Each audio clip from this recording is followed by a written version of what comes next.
Hello and welcome to another episode of It's a Long Road, the Ramble Series podcast. We are covering Ramble 3, Nothing is Over, episode 2. I have with me today a very special guest from the Action Elite podcast. This is How I Found You, J-Man. Yep. J-Man, how you doing? I'm good, thanks. How are you? I'm doing very well. Thanks for coming on and ready and willing to talk about Sly, Ramble 3.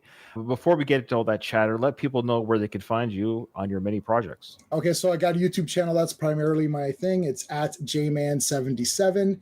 And I mostly do comic books and comic book related movie reviews. My main channel, my main stream is on Mondays, which is Avengers. So we cover 4 Avengers comics. And then Fridays we do Star Wars. Mondays and Fridays are the 2 live streams that are always on. And then Sunday, I usually have a rotating thing. Sometimes I might talk about a movie. We're doing LXG coming up. We've done Indiana Jones movies. We do Transformers. So that's a bit rotating. But Mondays and Fridays are the 2 main streams that we do.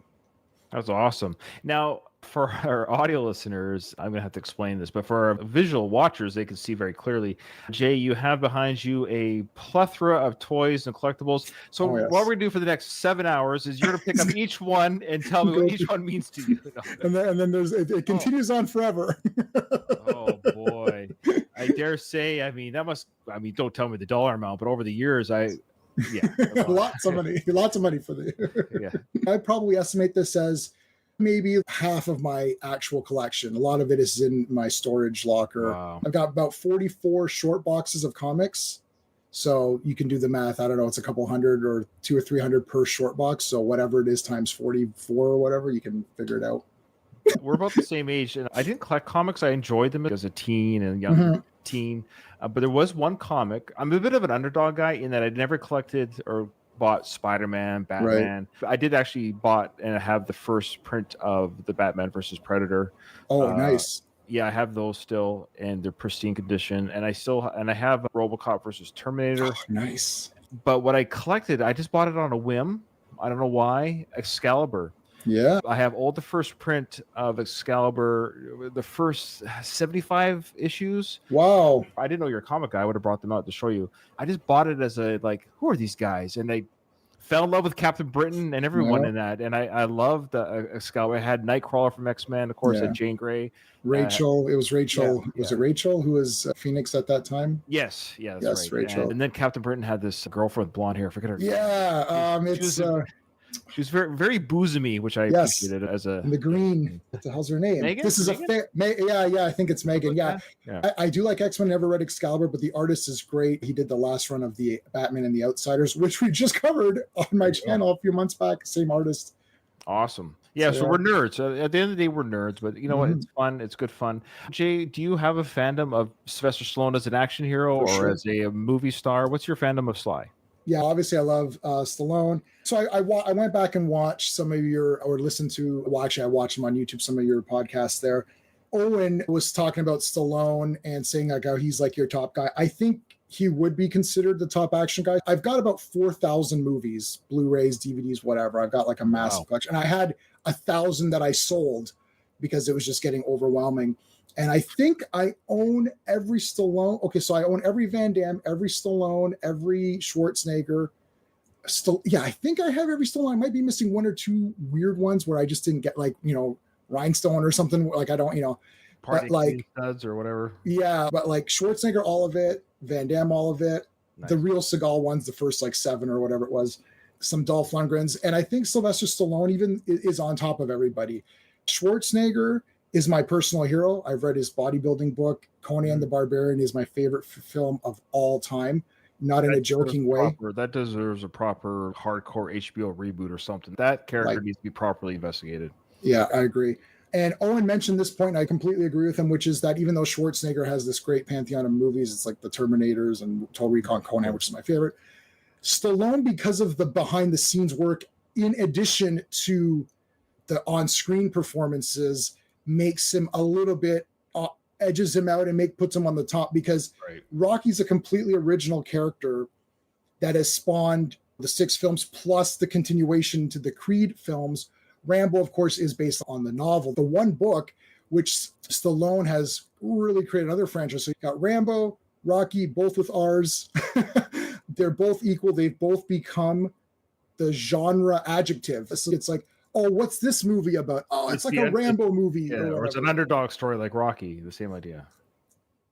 Exactly. So you're watching a movie. Oh, what is this movie? It's kind of like Rocky. Oh, okay, but it's not boxing. It might be like Rudy was a Rocky film. All these underdog stories. It's always the underdog stories, the Rocky film, and the action film it's a Rambo film. It's a Rambo, right? It's just Die Hard is the same. Like, well, what's Under Siege about? Oh, it's Die Hard, but it's like on a boat instead or whatever. And Rambo has also transcended pop culture in the sense that he's not just for the action movies, but it's like he became a symbol for all characters that are kind of even like that, even if they're not. People who haven't seen any Rambo movies can still tell you what Rambo is, who he is, with pretty decent accuracy. It's like Godzilla, James Bond. What's Godzilla? I don't like giant monster movies. You knew it was a giant monster, right? Even if you haven't watched it, it doesn't matter. Rambo is just right there. You just know, oh yeah, he's some soldier or something, and right. He's unstoppable. He can shoot everybody, and it's like, right. That's And it's great when you go on YouTube and you see usually younger people in their 20s watching First Blood for the first time. Yeah. They think what you're thinking, and then they watch First Blood. They're like, oh, this is like a heartfelt. They're crying, like Stallone could act, and blah blah. Like their preconceived notions are thrown out the window. Yeah. It's really part two. Yeah, my friend Jake, my friend since senior kindergarten, 40 years friendship. He never seen any of the Rambo movies, and I blame myself. We were going to be like 30 years old, and he had finally said, I never saw any Rambo movies. Like, what?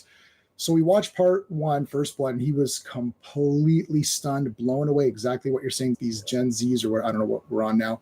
These young kids watch, oh my God, what's going on? Oh, this is so sad. It's like, yeah, it's a real movie. What do you think this is? Even part 2 is a real movie. Even part 3 is a real, like, no CGI, yeah. Yeah, these movies are actual real movies in a time period where they actually cared. And it's funny because Rambo 3 is considered, like a weaker entry, but you look at it now and you're like, it's way better than anything else going on. You got to put the politics of the time aside. Oh, sure. Everything got resolved by the time the movie came out.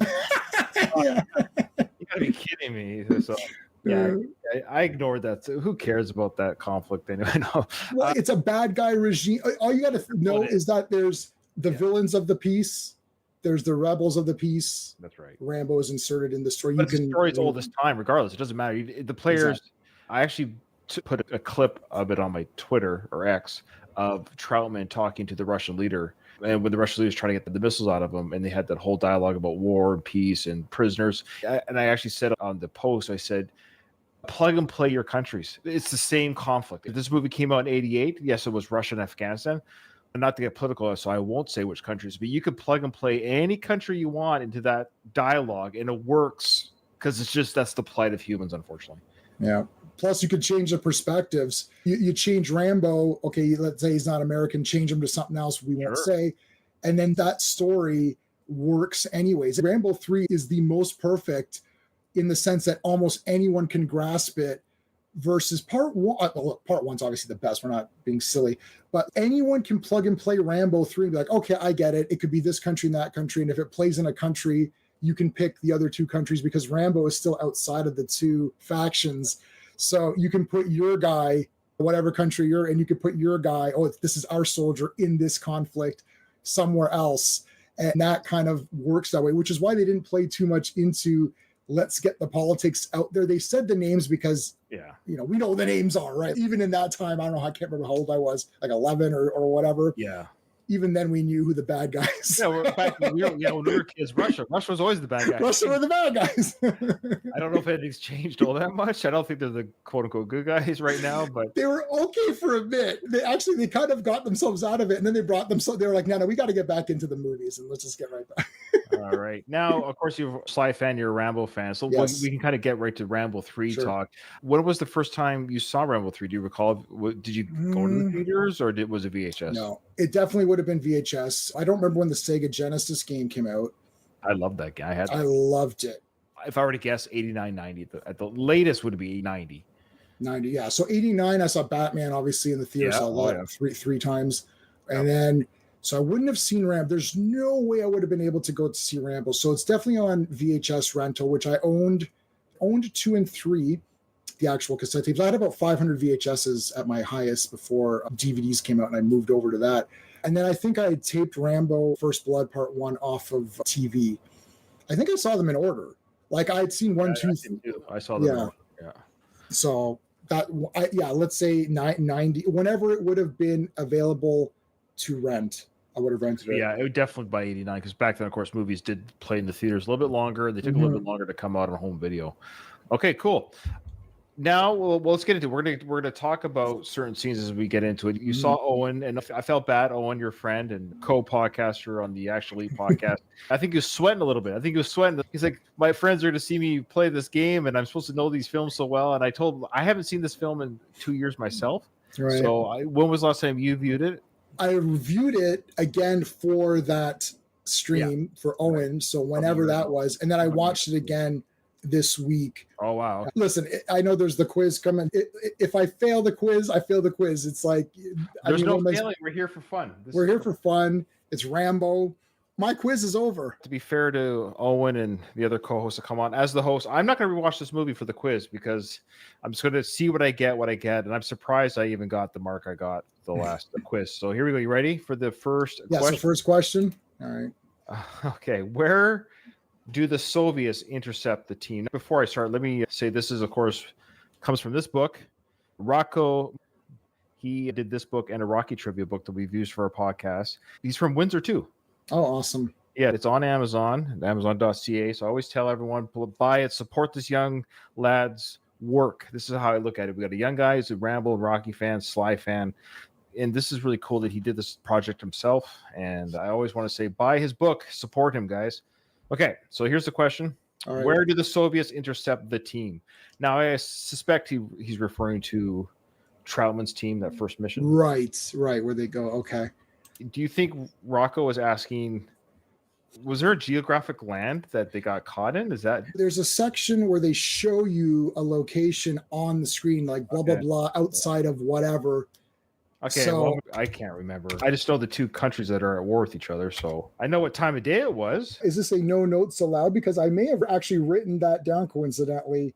If you have notes, you can look at your notes, as long as you're not rewatching the movie as we're talking. Yeah. Okay, I'm going to say I'm totally wrong. Oh, this one's 50-50. Ready? Yeah, okay. True or false?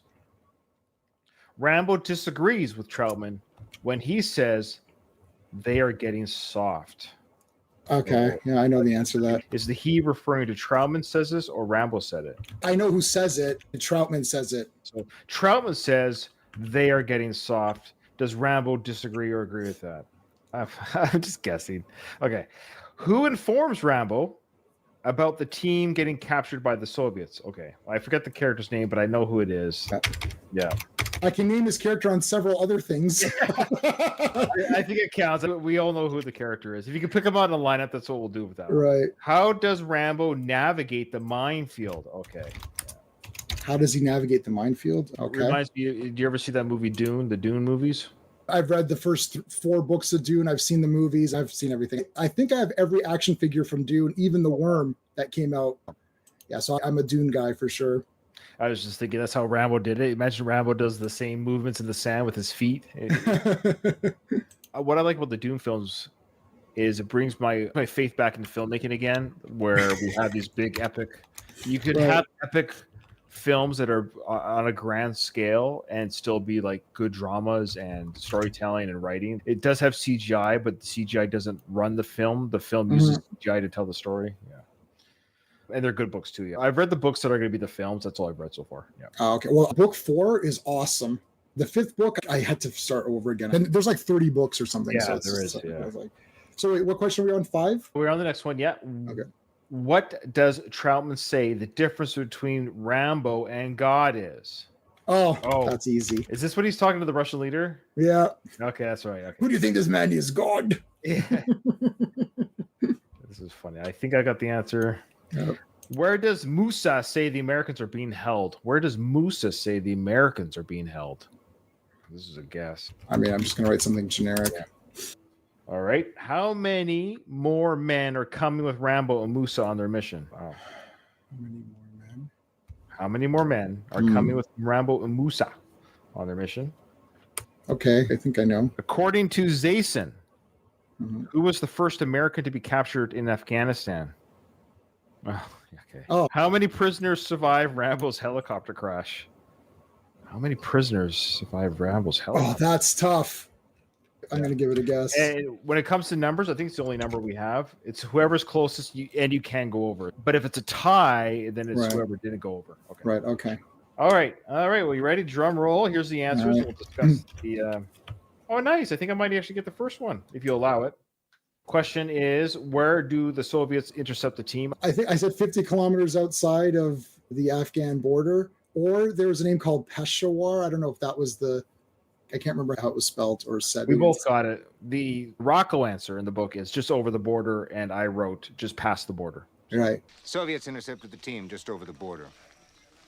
There you go. Okay. Hey, 1 for 1. All right. Yeah. I thought, is he talking about a country? But I think I remember they waited till they crossed into the territory where they could be. Okay. Right. Nice. 50-50 guess. What's your answer for number 12? True or false? Oh, he says, I think we're getting a little soft. He's like, maybe, sir, but just a little. Hard to believe, John. What's that, sir? Well, I hate to admit it, but the truth is I think we're getting soft. Maybe just a little, sir. Just a little. There you go. Good job. That's right. He does agree. Yep. Good job. I put false as well. I felt like I was in school again. I'm like, it's 50-50. Yeah, because I laugh at that line because Rambo is so soft in his delivery. It's like, maybe, sir, but just a little. Just a little bit soft. We joked on our Ramble 3 coverage that Ramble 3 was the most comedic of the Rambo films. It had the most one-liners. Sure. Yeah. Yep. Who informs Rambo about the team getting captured by the Soviets? Rambo. Something went wrong. What happened? Soviets intercepted the team just over the border. Well, it's Kurtwood Smith, Clarence Boddicker, Yeah. Like Red from, was it, what was the guy's name? I feel like it was like Griggs. Oh, I was going to say Gregor. I was going to say, Yeah. Okay, Griggs. There We all got it. I wrote Boddicker. Yeah, Clarence Boddicker, yeah. Clarence came over from... That's his real, he should just change his name to that in real life. Well, he's got such a great, unique speaking voice, that actor. Yeah. What's his name? Give me my phone call. Kurtwood Smith. That's right. Yeah, give me my fucking phone call. Yeah, he's got a great speaking voice. Another actor that has that same type of voice is the actor. You ever watch Lost? Oh no, I have not seen Lost. Okay. I know what it is though. Oh, what's his name? He plays the older gentleman, John Locke. Oh, I know exactly who you're talking about. Yeah, John Locke. I know the name John Locke. Yeah, he was in Young Guns. He was in Tombstone. He's that actor where every time he speaks, I'm just watching him right now in the Walking Dead series. Did you ever watch that series? I did watch. I don't know the first like 8. I don't know what I watched. Like I did it, man. I plowed through. I did it. Oh, wow. And we're on the Sean and oh my goodness, the spinoff series, Rick and Michonne series. Oh, is there? I didn't even know there was a spinoff. I thought there was a Daryl one. They did Daryl, they did Maggie and Negan. Wow. And but the Michonne and Rick is just 6 episodes just to type their story. All the spinoffs are excellent.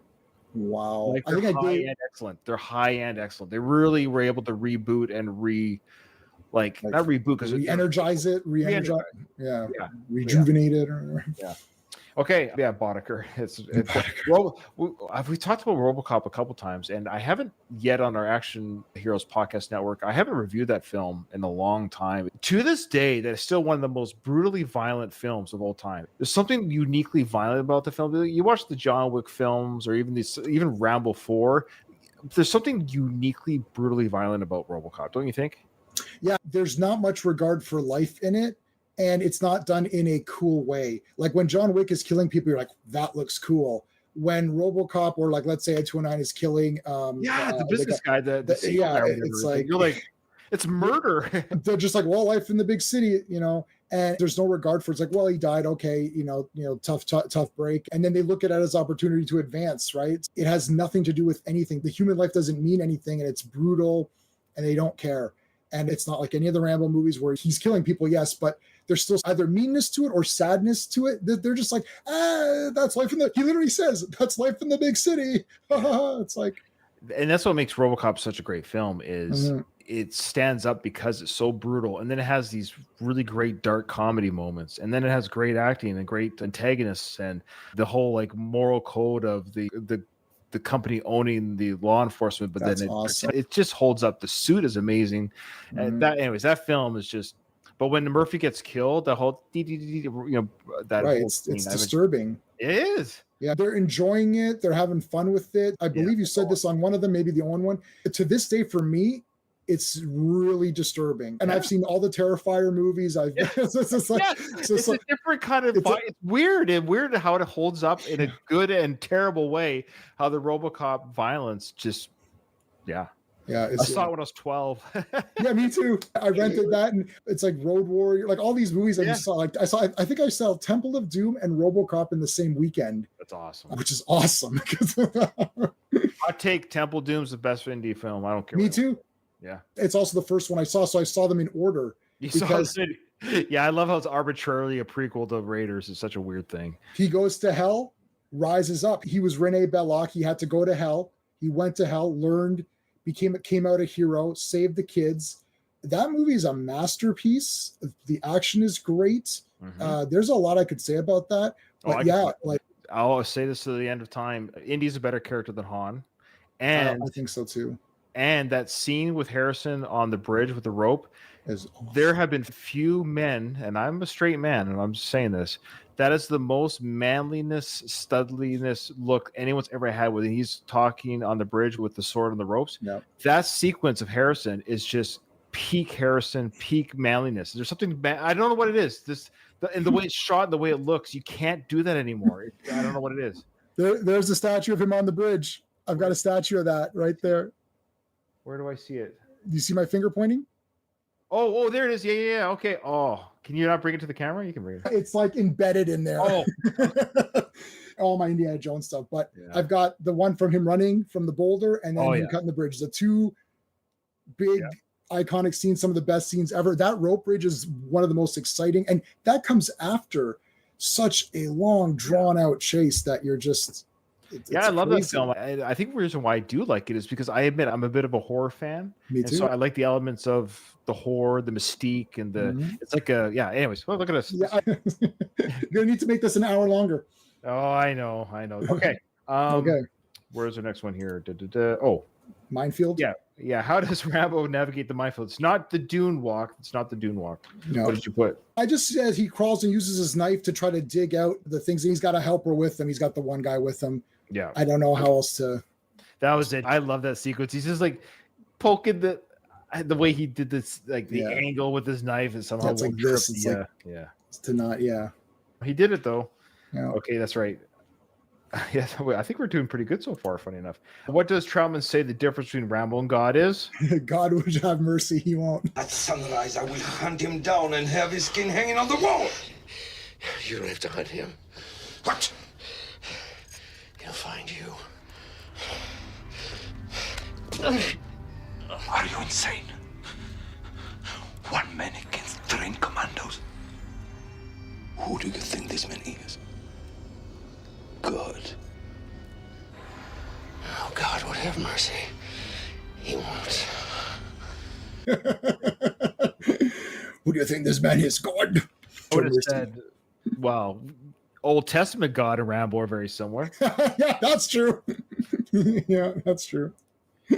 God would show mercy. He won't.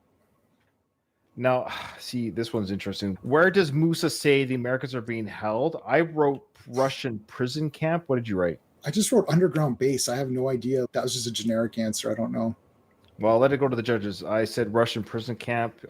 The answer is in a Soviet fort near the village of Kos. 30. Do you know where the American is? Yes, in Soviet fort near the village of Khost, 30 miles of our border. So I would say yours is more accurate than mine. Mine was completely generic. I just, like base at the underground base. So I got this. Is like, I can't remember. That's what I was thinking. Like, I didn't want to overthink it. It's like, well, they're probably being held by the Russians in a camp, and they were. Okay. Yeah. Oh, I missed the question. We can answer on the fly. I'll let you answer it first. Sure. I have the answer in my head. I read it. I have my answer locked in my head. Trust me on it. So why is Rambo working on the monastery and stick fighting in Thailand? He likes it there. He wants to help. Well, he's fighting to help the monks out, give them some money, and he likes it. He can help them out, and it's peaceful. So that's his perfect. Peaceful. That's right. Yeah. This bang on. They let him live there, and he helps with the repairs, and he sick fights for a little extra money to give to him. Yep. You want to tell me about it? About what? About how yesterday I see you stick fighting in a warehouse in Bangkok. You saw that? Yeah. And today I find you working in a monastery. They let me live here, and I help out fixing things. And the stick fighting? I just do that for a little extra money. Yeah, I saw you give it to the monks. You see a lot. Yeah, and then he goes, yeah, and I saw you give it to the monks. Like, you see a lot. I'm always surprised that Rambo didn't come back and said something like, I saw you see me. I'm surprised that did Rambo know? It's never indicated. Did he know Trout was there, or did he really not know? It doesn't matter because if he knows he's there, he knows why he's there. And it's almost like he's drawing them out in that conversation because he's like, look, get to why you're really here. What's he doing here? You didn't come here to just visit. You look like you've got a purpose to coming. What is it? Rambo wants to have that conversation. If he knew he was there, he didn't want to have that conversation there. He'd rather go back to the monastery and let them figure it out, or he just didn't see them. But it actually doesn't matter because it's the same thing.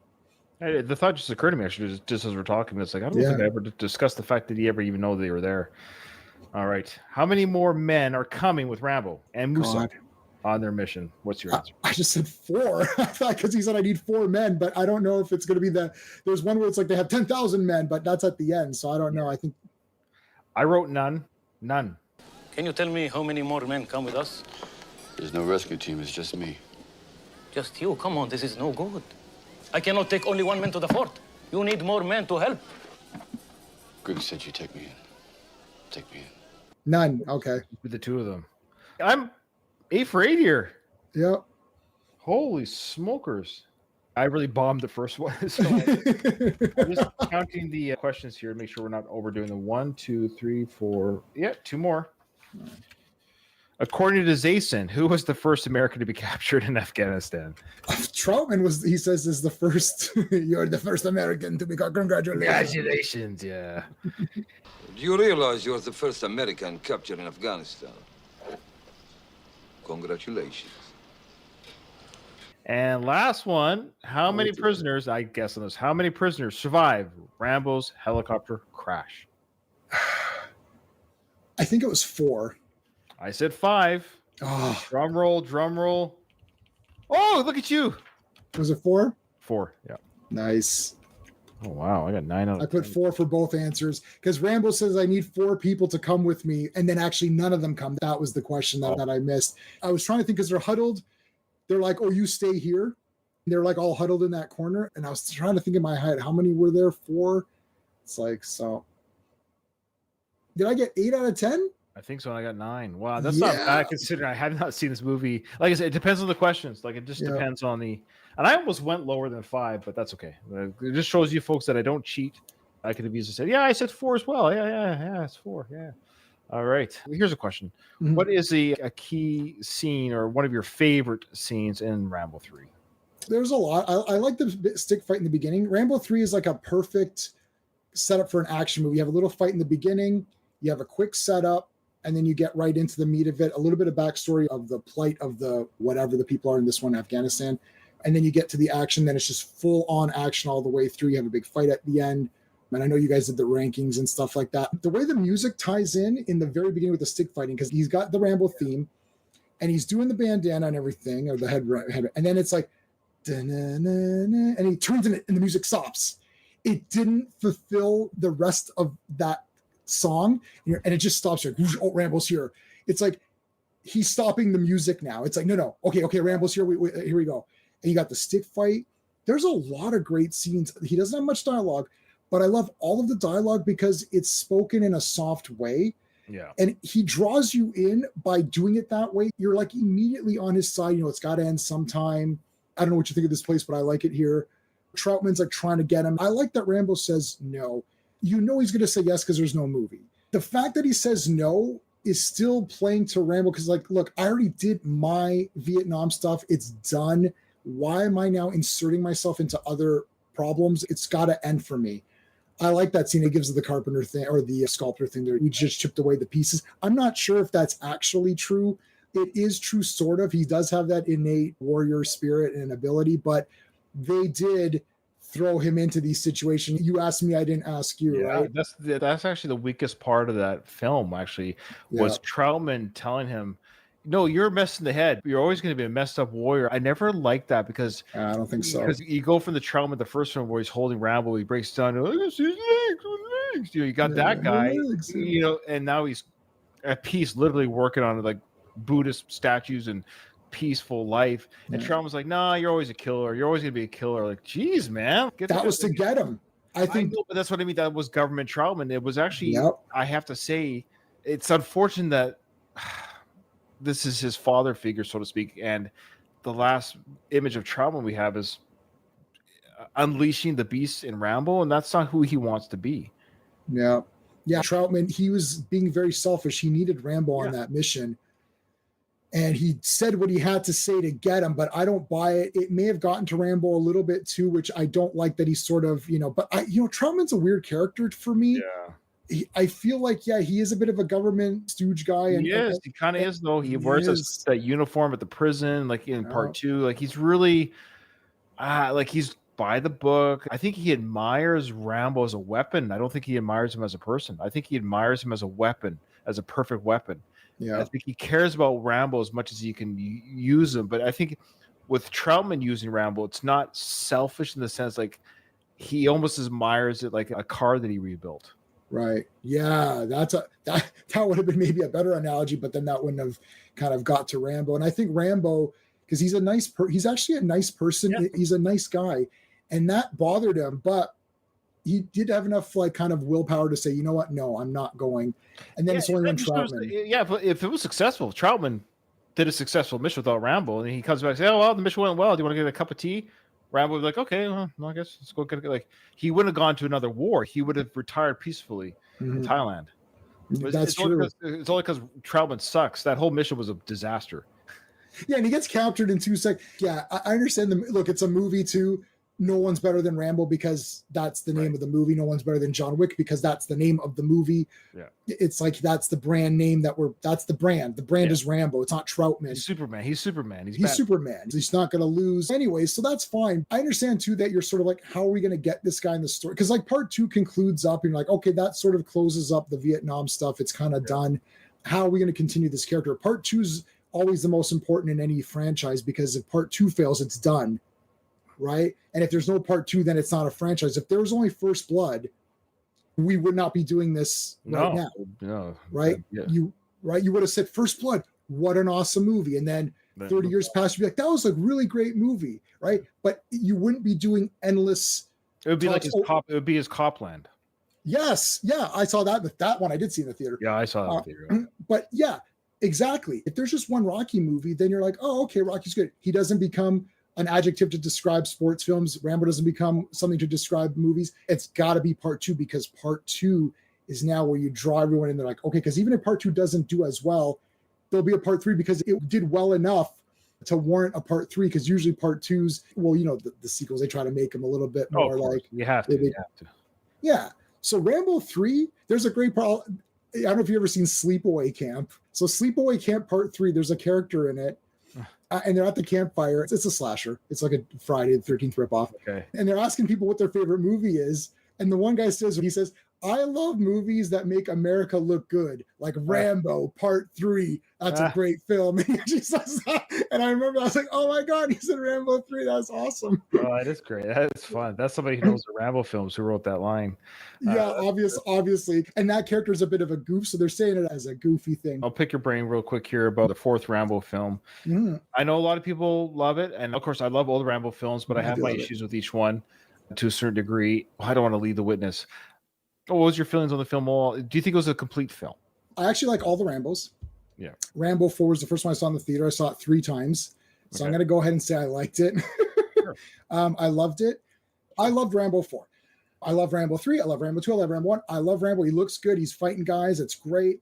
Again, we had a lot of stuff, and I've listened to the commentary where Stallone is like, I had to remove some footage because of some of the beginning footage, which was like a lot of it like documentary style footage.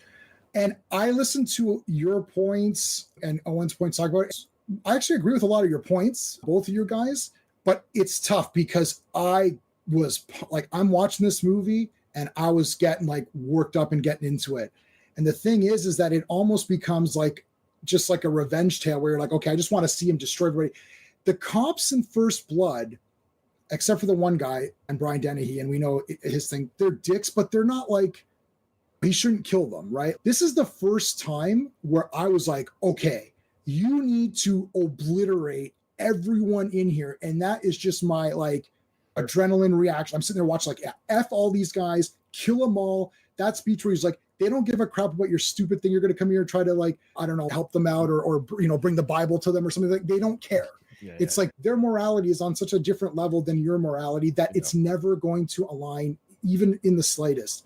So I was pumped for Rambo to destroy all these guys. You guys made a lot of good points. Yeah, it does get pretty ugly. It's not fun. No. One of the departures is that it became almost gross, right? You're like, this is like so violent that there's no way my wife's watching it. Right. She watched part one. I think she saw some of part two. She's like, that's not for me. I'm like, yeah, I knew part one would be more her thing because it's still ultimately a bit of a drama with action elements.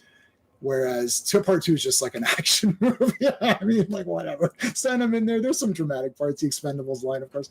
But part four is like, whoa. The problem with part four is you can't sit down and watch, hey, you want to watch a Rambo? Let's do Rambo. It's not going to be part four. Right? Right. But it's not going to be part five for me either, because I still think it's got that serious angle too, where I'm like, you know what? Again, part five, F these guys. I want to see all these guys get killed too. Yeah. So 4 and I understand that that's sort of the upgrading, whereas part 3 is almost like Hollywoodized action. There's a big kick. He puts the rope around the guy and he explodes. Yeah. That's like Death Wish 3. I don't know, something with part 3, The Last Crusade, all these like part 3s, which are not as crazy, gory, or violent as their part. It's almost like part 2 is like, oh shit, we went too far. We better back. Yeah, there's a weird thing with that. Look at Expendables 3 did that. Expendables 3, same thing. Like, let's back. Speaking of which, I see you're wearing your Expendables 2 bandana, and that came with the DVD, you said? I think it came with the DVD. Yeah, so I've got the Blu-rays. But I can't remember if this was with the Blu-ray or DVD, but I've upgraded them all since then. It came in the DVD. I was like, oh, that's kind of cool. And speaking of Sly, and is like he owns 3 franchises, meaning like he's headed 3. That's crazy. Rambo, Rocky, and the Expendables. It's a fun franchise, and Expendables 2 is definitely the best one of the 4. In no small part because Jean-Claude was such a great bad guy. He's the best, man. Van Damme's my superhero. I love him. But I've loved Van Damme since Bloodsport. I have been a Van Damme supporter, and you got a soft spot for this guy. I don't know what it is. Yeah, I own every Van Damme film except for 2. Which are some of them are not available to own. So if they're not available, I don't own them. But there is 2 that are in my cart that I got to get. Kill 'Em All, and what was the other one? I can't even remember. They're just in my cart. Kill 'Em All 2 now. Kill 'Em All 2, yeah. Kill 'Em All 2, yeah. That's one. So that's what I meant. And then there's one other one that I got to get. But I love Van Damme. I watched No Retreat, No Surrender. It is you, the son. Is it not? Yeah, but this time it'll be different. Russian. I must have watched that movie 400 times. But like Van Damme had the mullet in Hard Target, mullet. Earring, still got it. I got 2 earrings here. That's like immediately, I'm like, oh, Van Damme has an earring. I must have one. So I copied everything. I did Taekwondo for 2.5 years. Oh, wow. It's like, I was like, oh, it's JCVD. Yeah, and so JCVD, where he plays himself, was a great that was movie. A good movie. Yeah, he's great. We'll wrap it up there. It's been an absolute pleasure having you on, Jay. Your enthusiasm is fantastic. I loved it. I love listening to you. I can see why you enjoy doing this and collecting. And I think it's fun. I think just talking action films, to me, how should I say this? And the craziness of the world is, again, not to get into politics, but as crazy as the world is, this is where I find that we can just relax, have fun, put our stresses away, and I hope people that are listening to this as they drive to work, to a job they maybe don't want to do, or doing chores in their house or going for a run. This is always my hope when people listen to these podcasts, that we can take a little bit of joy into their life. And I think we did that today. So thanks for coming on. Let people know again, Jay, where they can find you. Thank you. So it's at JMan77 on YouTube, and that's streaming Mondays and Fridays and Sundays as well. Mostly comic book and comic book related movies and shows and that kind of a thing. That's it. All right. Awesome. Thank you so much. So again, J-Man, thank you so much for coming on. But unfortunately, this episode is over. Nothing is over. Nothing. You don't just turn it off.